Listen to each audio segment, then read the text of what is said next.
Estimado público, espero que nos acompañen en esta conversación sobre la obra de Martín Ramírez, un artista mexicano que migró a principios de siglo, hacia 1925, hacia California, como trabajador migrante, y posteriormente desarrolló una obra artística que de creciente valor en la apreciación e incluso en su valor económico. Entonces, los participantes son Fernando Gálvez, Víctor Espinosa, que es el autor del libro que vamos a comentar en buena medida, Ingrid Zucker, una crítica de arte, y nuestra anfitriona, moderadora, que va a ser Gabriela Olivo de Alba. Entonces, Gabriela, unas palabras. ¿Cómo no? Bueno, pues yo también celebro mucho la publicación de este libro en español en la colección Historia del Arte del Fondo de Cultura Económica, y bueno, también celebro mucho que ya se encuentre, porque desde hace varios meses está ya circulando en las librerías en Ciudad de México y en otras librerías del país, pero entiendo que recién está llegando a nuestra subsidiaria en Estados Unidos, lo cual también me gusta mucho y creo que todos lo celebramos. En una mesa como esta, pues uno se preguntaría, arte autodidacta, arte ingenuo, arte etnográfico, arte folclórico, arte psicótico, arte marginal. ¿Cómo, me pregunto y te pregunto, Víctor, liberar de estas etiquetas a la inclasificable producción artística de Martín Ramírez, que, como ya decía nuestro anfitrión, es o fue un migrante transnacional originario de los Altos de Jalisco, quien viajó en 1925, apenas un par de años antes de que estallara la Guerra Cristera, para trabajar en los Estados Unidos, lugar en el que sería internado involuntariamente en 1931 en un hospital psiquiátrico. Desde entonces, y salvo 3 o 4 intentos de fuga que duraron muy pocos días, permanecería recluido en instituciones de salud mental de ese país, de Estados Unidos. A partir de los años 50, produciría ahí, en reclusión, cientos de dibujos hasta su muerte en 1963.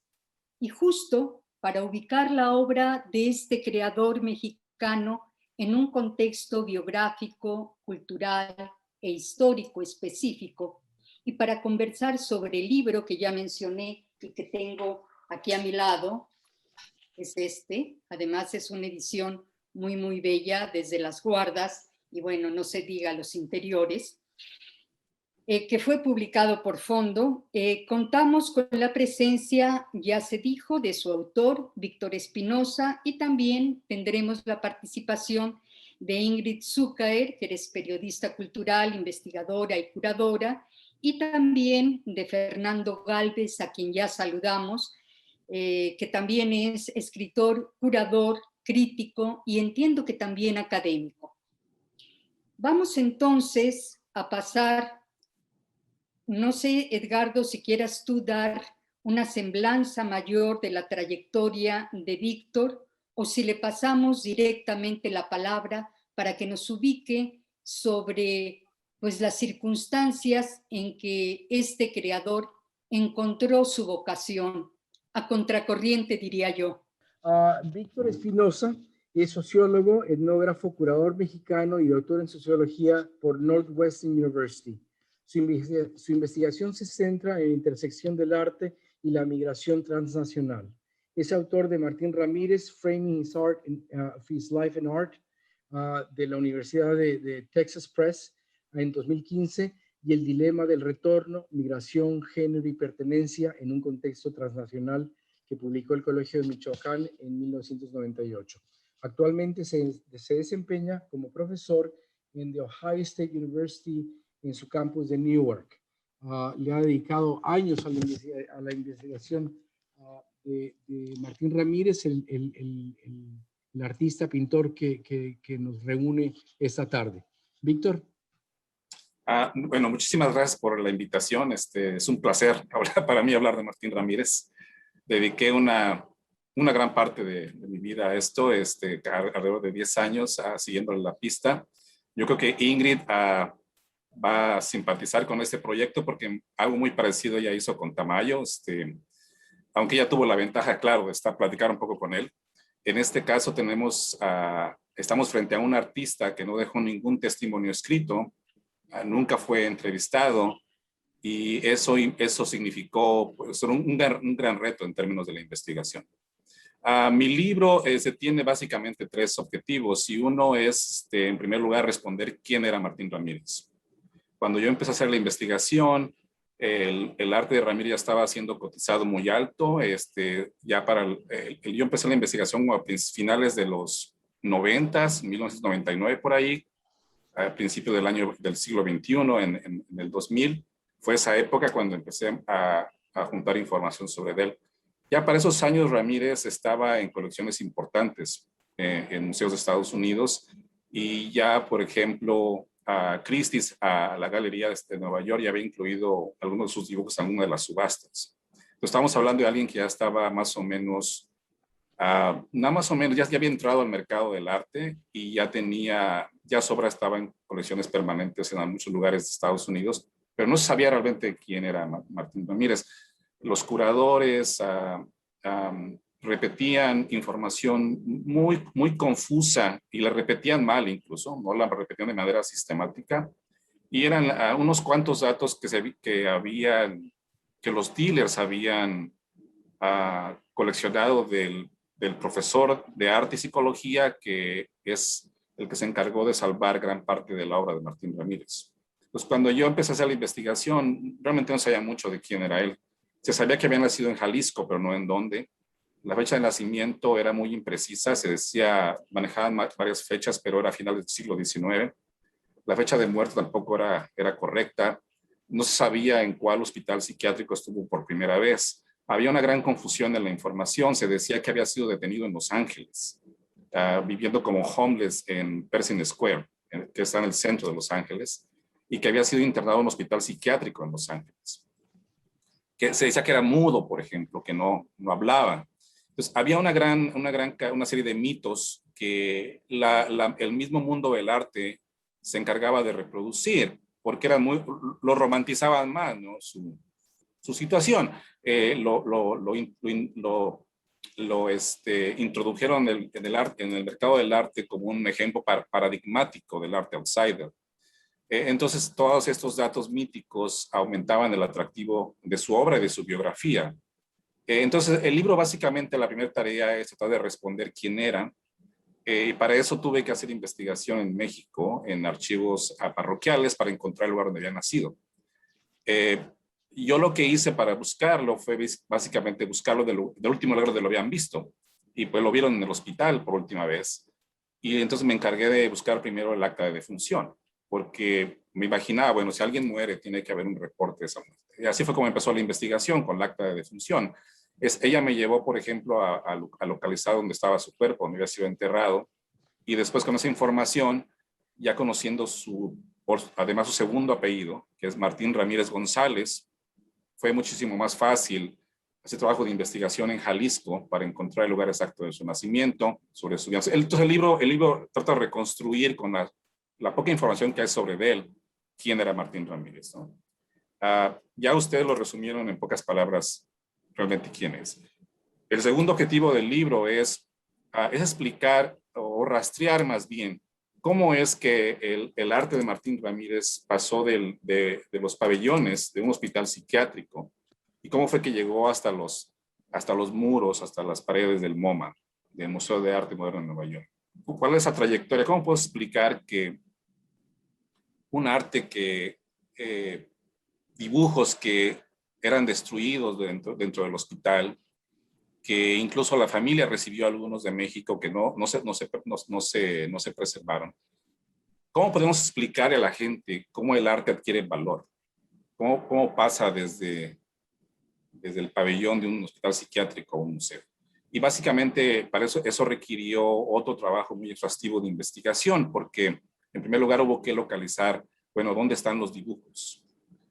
Básicamente de la biografía de Ramírez pasé a hacer la biografía de la obra, que es rastrear la obra, bueno, ¿cuántos dibujos existen? Entonces empecé a rastrear, a adquirir copias de dibujos que estaban en colecciones permanentes, en museos, e incluso conseguí con trabajo de archivo, imágenes, reproducciones de dibujos que no se han logrado identificar, que no sabemos si el dibujo se destruyó o está por ahí todavía perdido. Por ejemplo, hay una exhibición de Ramírez que se hizo en Europa, en Helsinki, en los 50s, y encontré publicaciones donde se ven algunas imágenes de su obra, pero no se sabe dónde están esos dibujos.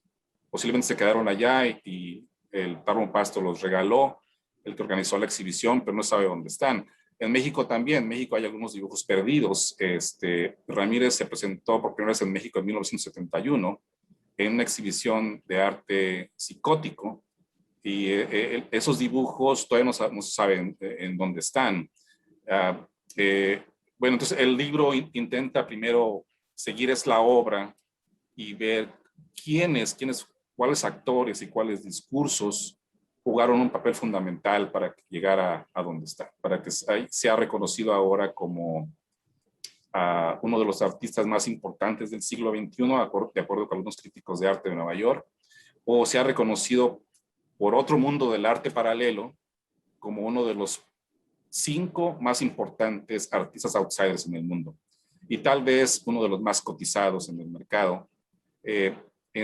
Esa fue el segundo objetivo del libro. Y finalmente hice un trabajo que no es muy común para los sociólogos, y decidí incluir un capítulo donde yo reflexiono y trato de explorar cómo la información que ahora sabemos de él puede influenciar la manera en que entendemos su arte. Porque ese era otro problema con Ramírez, que la gente asumía que era un psicótico incurable y en consecuencia toda su obra era producto de la imaginación. No tenía ningún anclaje en la realidad. Pero ahora con la biografía de Martín Ramírez podemos preguntarnos, bueno, ¿cuál es la conexión entre las imágenes y la biografía del artista?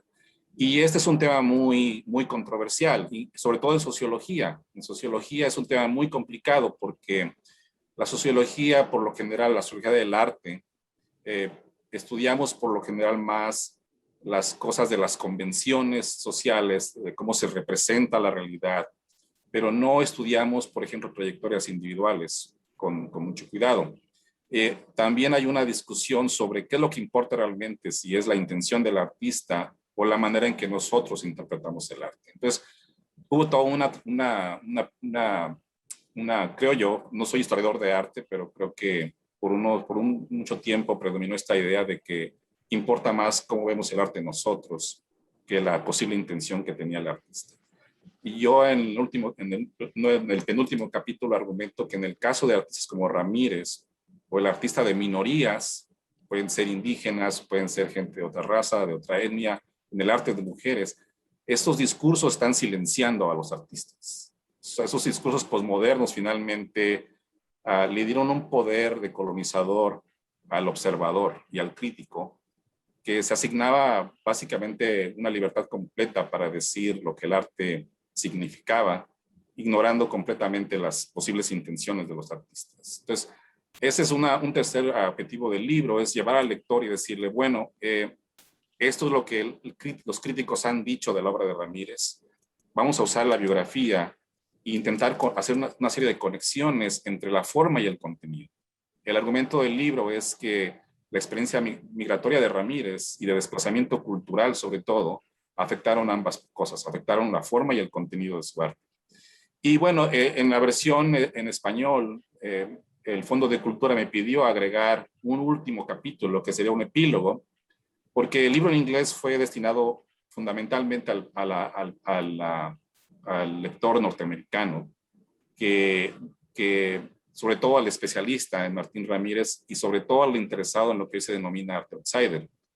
Entonces, decidimos hacer un epílogo pequeño donde, bueno, exploráramos un poco a la carrera cómo ha sido visto Martín Ramírez en México porque siempre que yo había dado pláticas en México o en Estados Unidos, la gente me preguntaba que por qué en México no era tan reconocido, que por qué no había obra de él en México, que por qué no había habido exhibiciones de él en México. Entonces, intenté un poco responder a esas inquietudes con el epílogo del libro.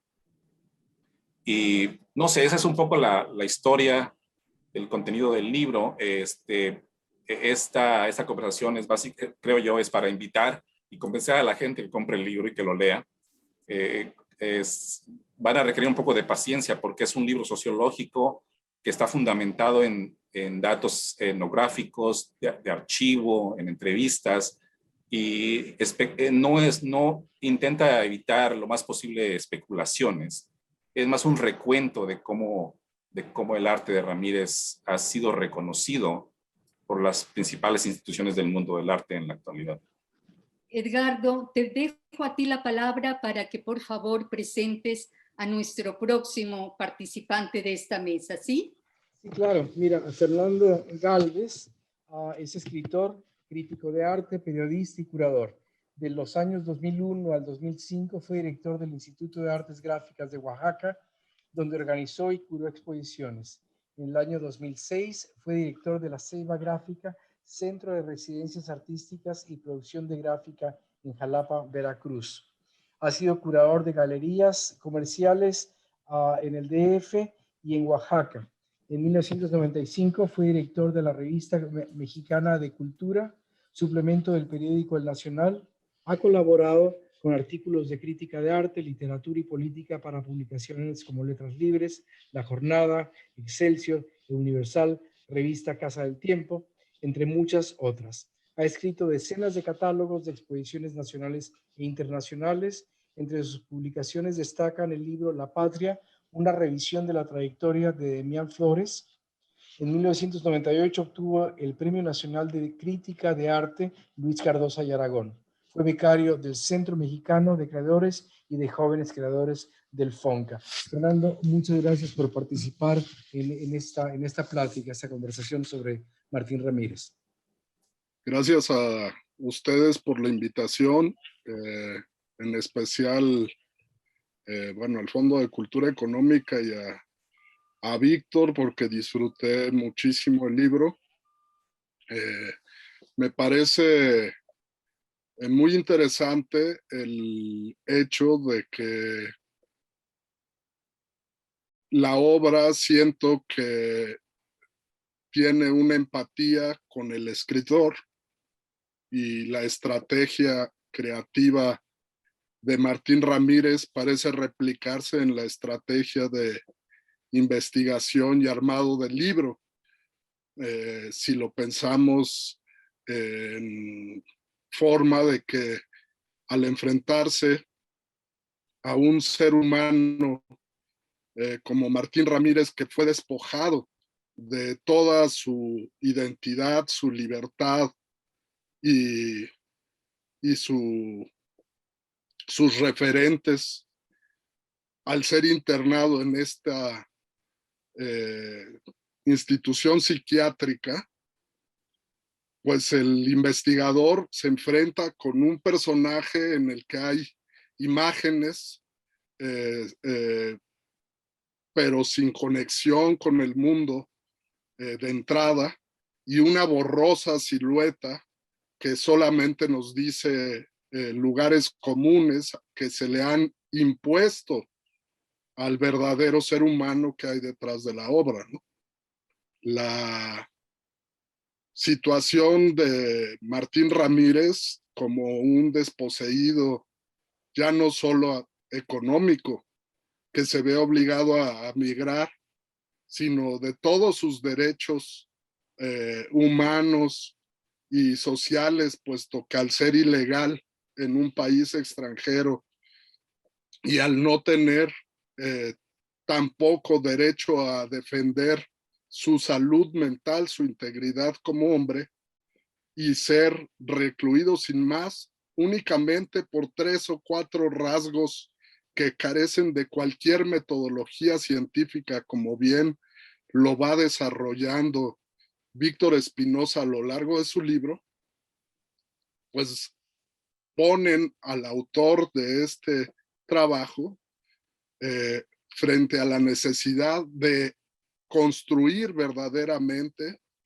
de cero a una persona y su vida, y de ese modo ir echando mano de papeles que no solamente tienen que ver con la vida directa del artista, sino con su tiempo, su época, su entorno, puesto que no hay muchos elementos, como le pasaba al propio artista en su creación. No tenía casi herramientas de trabajo, materiales para desarrollar. Con lo que tenía a la mano, iba pegando y haciendo este collage que iba a formar su soporte, pero que al mismo tiempo le nutría de imágenes, de texturas, de colores y cosas que podían llegar a influenciar su forma de solucionar el dibujo, la forma y la creación para hablar de su vida, sus angustias y sus sentires. Lo mismo hace Víctor al ir investigando, buscando, todo surge de un papel, un acta de defunción a la cual con saliva, igual que hacía el artista, inventando un pegamento con vegetales y su propia saliva, pues él con saliva hace entrevistas, indaga, pregunta en todos los ámbitos posibles y va pegando un cuerpo que le permite un soporte a este libro, ¿no? Va generando un lienzo o una serie de lienzos, una serie de estampas y de imágenes que nos permiten sentir cuáles son los orígenes, cuáles son las necesidades, cuáles son los universos que pudieron haber influido. Nunca es determinante Víctor en su escritura, porque sabe que todo lo ha armado con poquísima materia y ha hecho un esfuerzo inmenso para copiarse de toda la información. Los datos concretos pues sirven para ir generando el ritmo de los capítulos y alrededor pues está visiblemente el trabajo de un sociólogo con también mucha intuición de historiador que se hace de materiales que nos ayudan a pintar una época, la situación del trabajo, el mundo que muy borrosamente intuye a la distancia de la guerra cristera. Martín Ramírez, por ejemplo, cuando ya está en Estados Unidos, pero que están viviendo sus familiares, que están atrapando su posibilidad de regreso. Entonces, a mí el libro me ha dejado muy contento, igual que todos. Vi la exposición de 1989, una exposición realmente prodigiosa, y me influyó igual que a toda mi generación de artistas, los artistas a los que alude Víctor en la parte del capítulo mexicano. Muchos de ellos son amigos cercanos míos de mi generación, como los Quiñones o Cisco Jiménez, y también fui cercano por muchos años al maestro Francisco Toledo y trabajé con él de cerca muchísimo, y entonces pues sí puedo decir que fue ese capítulo como una estrategia más del artista para terminar de esbozar y dibujar al personaje Martín Ramírez, fue muy afortunada, ¿no? Porque efectivamente sí, la generación de pintores y artistas de otras disciplinas que vieron su obra en México, casi todos sufrieron un impacto positivo de admiración a la calidad de los trabajos que había llegado Martín en el dibujo estrictamente hablando, en el collage, en los pocos en los que hay también un poco de pintura, de acuarela, de wash, de colores hechos con crayones y gises, ¿no? Realmente fue una exposición de la que se habló.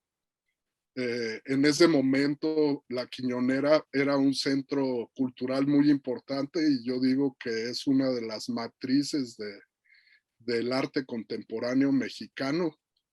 Por ahí pasaron y realizaron sus primeras exposiciones y muchas de sus obras y de sus fiestas. Gran parte de los artistas que hoy son los artistas más importantes de México. Pues no sé si ahorita podamos hablar más en concreto de la obra y yo mientras le cedería la palabra En pues, una al segunda siguiente intervención, participante, a Ingrid. Fernando, perdón, así lo haremos, lo tenemos previsto. Me parece muy importante varios de los puntos que has mencionado tú. Uno de ellos es el de la materialidad, el de la elaboración de los propios soportes, porque creo que ahí queda casi una huella, así como vemos que estos círculos repetidos parecerían o podían pensarse como una huella, también remiten a algo muy orgánico y casi se sentiría en este papel elaborado por él una huella orgánica y personal, como si fuera una de sudario, y permítaseme esto mencionarlo nada más como una metáfora de lo que podría ser su obra. A mí me hizo recordar, sin que sean, por supuesto, lo mismo, a otro artista, otro creador venezolano, Armando Reverón. Armando Reverón sí era un artista con formación académica, tanto en su país, en Venezuela, como en Europa, pero también fue diagnosticado como una persona con padecimientos mentales y emocionales, y se recluyó del lado del mar, no hacia Caracas, sino del otro lado, y ahí también creó una obra excepcional de otras características, pero también en donde este componente orgánico está muy marcado. Bueno, vamos ahora de nuevo contigo, Edgardo, para que por favor nos presentes a nuestra participante que sigue. Bueno, entonces a la siguiente participante es Ingrid Zucaer, que también es periodista cultural, escritora, crítica, curadora e investigadora de arte moderno y contemporáneo.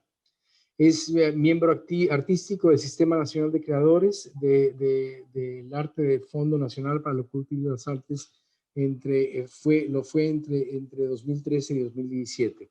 Ha desarrollado el proyecto Testigos de la Memoria, en el que se adentra en el estudio de proyectos artísticos con comunidades y sectores relegados socialmente. Muy pertinente esto para el tema que estamos tratando ahora. Es autora de la biografía Rufino Tamayo, Aproximaciones del año 2000, obra integrada al acervo de diversas bibliotecas públicas y del extranjero. Con una beca del Fondo Nacional para la Cultura y las Artes de FONCA, escribió el ensayo Erotismo de primera mano, Artes Plásticas y Visuales en México. En 2016 publicó Posmodernidad, del desencanto a la exigencia de un arte ético. Ambos libros fueron calificados por el escritor y crítico literario Sergio González Rodríguez entre los mejores ensayos publicados en México en 2011 y 2016 respectivamente. Sucaer también es autora de los siguientes libros: Arte Indígena Contemporáneo, Dignidad de la Memoria y Apertura de Cánones, y Santa Elena de 2005, a Solo un Guiño, Escultura Mexicana en Cerámica de 1998. Ingrid, te agradecemos mucho tu participación. Te escuchamos. Muchísimas gracias por esta invitación. Verdaderamente estoy muy contenta de poder intercambiar con ustedes puntos de vista. Y pues antes de decir algo más, quiero felicitar muy calurosamente a Víctor Espinosa por este espléndido trabajo biográfico que elaboró, porque es una obra compleja, una obra en la que es totalmente evidente esta búsqueda tan minuciosa que hizo Víctor sobre la vida y la obra de Martín Ramírez. Sin duda, esta biografía contribuirá a que un público amplio conozca de este personaje que pues yo también fui de las privilegiadas que pudo ver esta maravillosa exposición en lo que fue el Centro Cultural de Arte Contemporáneo, y donde pasamos horas viendo, ahora sí que totalmente detenidos en los detalles de esa obra maravillosa de Martín Ramírez, de esa obra tan compleja, y que pues a pesar de que no había mayor información de él, sino más bien en ese momento pues se alimentaba una leyenda, ¿verdad? Una leyenda en la que aparentemente no había mayores datos sobre el artista, pero sí yo recuerdo que a mí me tocó mucho emocionalmente ver la obra y ver también esos caminos sin fin que plasmó el artista. Y yo soy pues también migrante. Llegué a México por causas de la guerra civil en Guatemala, así que también por la propia historia familiar, que toda mi familia es migrante, ha sido gente que por una u otra razón emigró incluso de otros continentes hacia América Latina. Pues tengo una empatía, un afecto, una sensibilidad especial para quienes por una u otra razón se ven obligados a dejar su tierra natal y buscar otra vida en otros lugares. Y en este caso de Martín Ramírez, pues la historia, todo lo que nos comparte Víctor Espinosa en esta espléndida biografía, nos permite conocer muy a detalle la situación demencial en la que se convirtió su lugar de origen a raíz de la Guerra Cristera, y de una u otra manera los datos que nos comparte Víctor me son familiares en el sentido de que también pues para escribir la biografía de Rufino Tamayo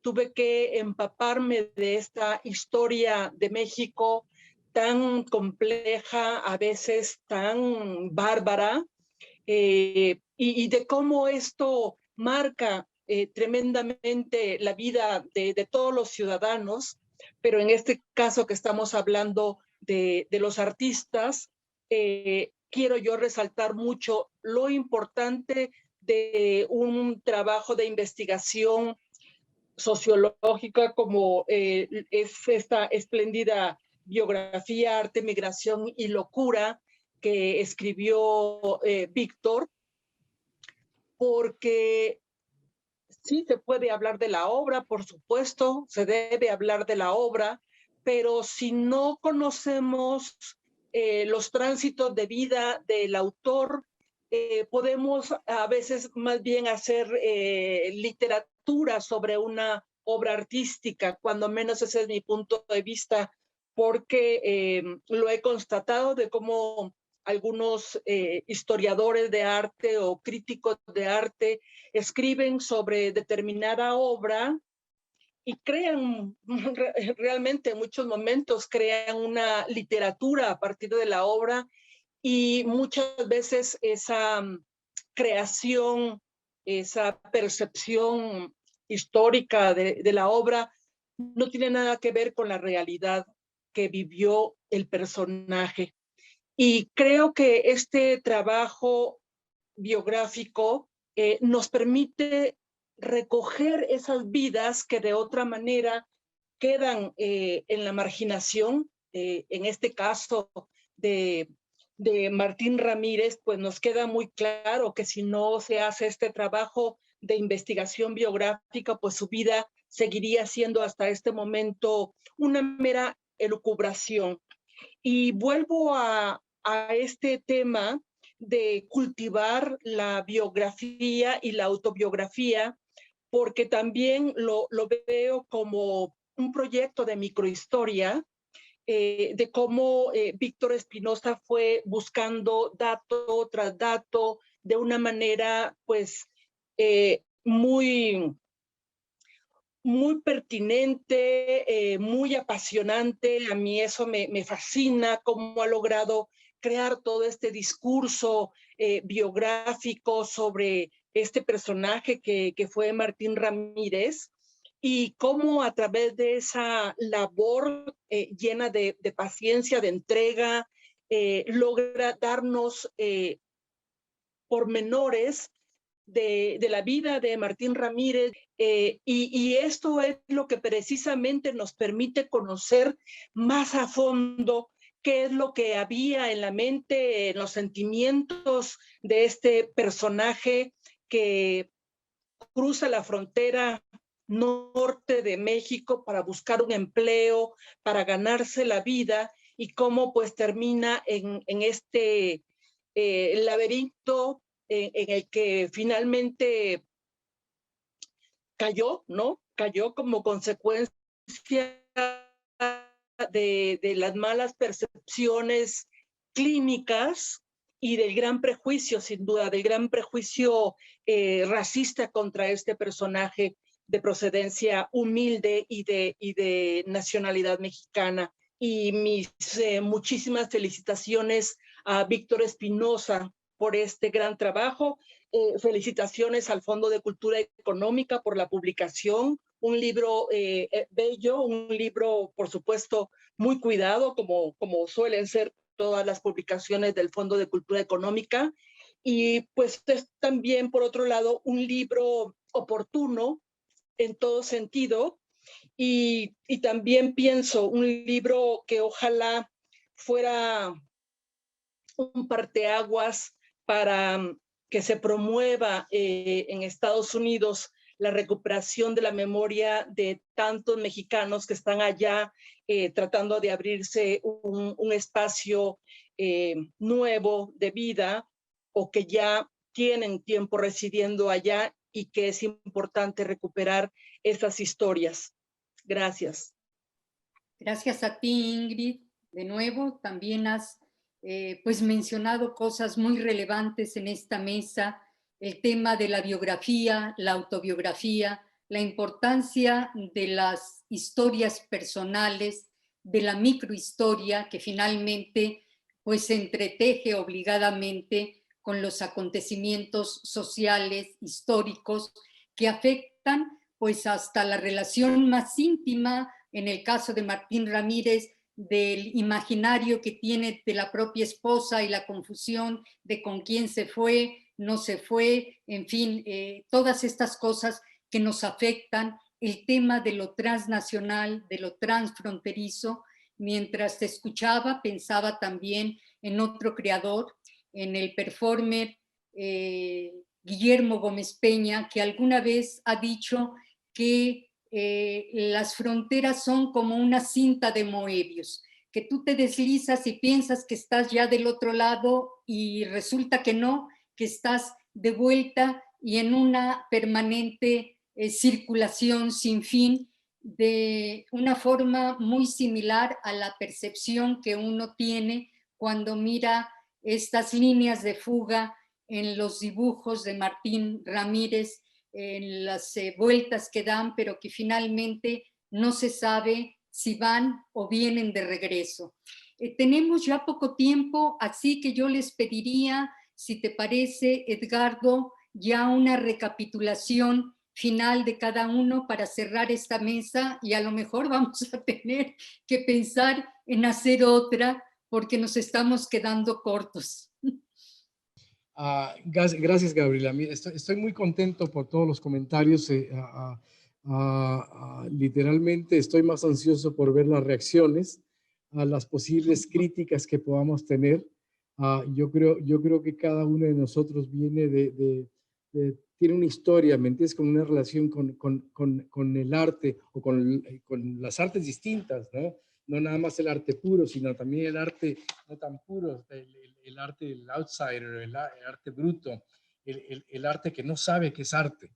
Entonces yo sí quisiera, no obstante, agregar unas palabras. Primero, Víctor, ha sido una fortuna que hayas aterrizado en esta mesa. Tu libro es muy ambicioso. Generalmente esa ambición no se ve recompensada con un libro tan claro, tan valioso, que aporta tanto como el tuyo. Yo he visto muchos fracasos en ese intento y te felicito realmente. Chapó, te quedó muy bien. Ahora bien, mi contribución tiene que ver, yo soy Edgardo Montezuma, director de Fondo de Cultura Económica en Estados Unidos. Estoy muy contento de que Fondo de Cultura haya tenido la inclinación por publicar un libro difícil de publicación. Es un libro académico, es un libro denso, es un libro, digamos que las imágenes inicialmente en sí, principalmente por la dimensión de la reproducción, no atrae cabalmente a un ojo crítico, un ojo conocedor de que ha pasado una vida viendo arte. Entonces el libro sí da momentos en donde puedes pausar, regresar a lo que comentas, Víctor, y observar con más cuidado aquellos detalles que quizá te hayan pasado desapercibidos en una lectura más rápida, en una visita más rápida al libro. Yo ahora lo estoy leyendo, creo que le decía a Gabriela, así como si fuera una telenovela, ¿me entiendes? Es una pasión de que quiero regresar a ver qué pasó con esa relación, ¿no? Realmente. Entonces estoy muy contento. No obstante, digamos, creo que la única aportación que yo puedo hacer en este entorno de expertos es que yo de hecho he convivido y coleccionado arte bruto. Conviví por muchos años con un artista que pronto será conocido, y sí te puedo decir, ¿me entiendes? Yo creo que la experiencia de Martín Ramírez es absolutamente desafortunada. No obstante, no es una experiencia única para aquellos actores, ¿me entiendes? Para aquellos artistas que no tienen otra opción sino producir arte porque lo tienen que hacer y que no pertenecen, digamos, o a una tendencia o a una psicología que les permita compartir un espacio académico, un espacio más cómodo. Entonces, por otro lado, sabemos que el reconocimiento inicialmente muy pequeño, ¿no? de una visita, de un doctor, de un profesor, le permitió continuar creando aquello que tenía que crear porque era un artista. No sabemos si fuera del hospital mental hubiera sido un artista también, ¿entiendes? Eso no lo sabemos. Yo sí te digo que digamos, el artista con el que yo conviví muchos años y que tiene una producción muy importante, haber estado cuando menos un fin de semana en este manicomio hubieran sido como unas vacaciones pagadas en Acapulco hace 35 años. ¿entiendes? ¿Por qué? Porque la vida la vida de un artista que está creando al margen social, en el margen social, un outsider, ¿entiendes? Que puede ser un indigente, que puede ser un enfermo mental. Es una vida absolutamente extrema donde se tienen que cuidar no solamente de depredadores inmediatos, gente que les quiere quitar cosas, sino que tienen que acarrear, literalmente llevar la casa a cuestas, llevar la producción de años, pero en morrales, porque no tienen dónde ponerlas. Esa es la experiencia que yo tuve. Y sí te digo que, digamos, que el artista con el que yo conviví muchos años y en decenas y decenas de situaciones, mexicano, nunca salió de México. Y aparte que es un artista que pertenece prácticamente a la aristocracia intelectual de México. Y sin embargo no tuvo estos remansos, estos refugios pequeños donde realmente alguien le daba materiales para trabajar, que crayones, que pinturas, que wash, que papel, ya sé, lo pegaba, sí, pero lo podía guardar, lo podía dar. Ese arte, digamos, tuvo varias exhibiciones durante su vida, tuvo cierto reconocimiento. Entonces, mi contribución aquí es poner, digamos, agradecer a Víctor, agradecer a Ingrid, a Fernando, desde luego a Gabriela, pero añadir un poco del contexto, al contexto en el que este arte, que es un arte paralelo al convencional, al arte alto, al arte puro, pero que funciona dentro de otra lógica y funciona siempre a contracorriente. De cierta forma, el que nosotros, que todos somos académicos aquí en realidad, ¿me entiendes? Recojamos o recurramos a la expresión artística de un artista marginal, de un, entre comillas, un loco, ¿me entiendes? Es una forma de validar a una obra que de otra forma hubiera quedado, qué sé yo, en hornos, en basureros, ¿me entiendes? En archivos de hospital. Entonces sí, todo lo que le sucedió es muy criticable, pero no es una experiencia única, y creo que personas como Ingrid, ¿me entiendes?, que se ha acercado más quizá a ese tipo de expresión, puede ayudarnos a guiarnos, a contribuir a cómo crear un discurso sobre esa expresión, cómo proteger, cómo poder detectar a la gente que está creando ese tipo de trabajo y desde luego cómo guardarlo, mantenerlo, archivarlo, exhibirlo. Entonces, por mi parte, primero le agradezco a Víctor la redacción, ¿no? la aportación de este libro. También le agradezco a Fondo de Cultura Económica porque este tipo de libros es un esfuerzo extra. No tienes que traducir un texto académico, lo tienes que hacer bien, tienes que encontrar un público para que lo lea, que es un público realmente minoritario, y aparte tienes páginas a color, tienes reproducción, es un esfuerzo editorial importante. Y finalmente a Fernando, muchas gracias. Seguiremos en contacto. Ingrid, seguramente seguiremos en contacto. Y Víctor, va a ser muy difícil evitarte. A Gabriela, te agradezco mucho que hayas moderado de manera tan elegante esta conversación. Gracias. Gracias. Fue un placer. El sonido.